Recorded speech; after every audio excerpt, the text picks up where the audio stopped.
Meus prezados amigos, eu quero conversar hoje aqui falando com vocês sobre João 17, versículo 22. Jesus, orando ao Pai, disse o seguinte, vamos prestar atenção, porque isso vai resolver muitos problemas nossos. Eu e você temos que ter esse entendimento e viver esse entendimento. Ele disse ao Pai, João 17, 22, e eu dei-lhes a glória que a mim me deste. Prestou atenção?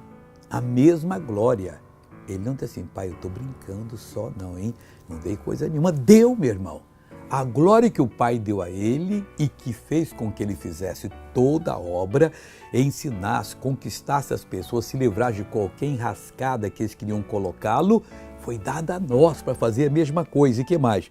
Para que sejam um como nós somos um. Se nós não assumirmos essa glória, nós não seremos um com eles, como os dois são um. Meu irmão, nós temos que ser um com Deus vitoriosos. Põe no seu coração isto. Veja essa pessoa que tem uma bênção para contar para nós. 9 cirurgias. 9? Mas por que tantas? É coluna, quadrilho, ombro. Agora eu estou levantando o braço, mão, perna, estou andando, tudo. Como é que você estava andando antes da oração? A bengala. Cadê a bengala? Joguei fora. Deus está aqui hoje para receber essa cura em nome de Jesus. Tá ali. E o braço você levantava até que altura antes? Não tinha nada, era só até aqui e a mão tremia. Tremia. Que coisa bonita. E agora, pode mexer?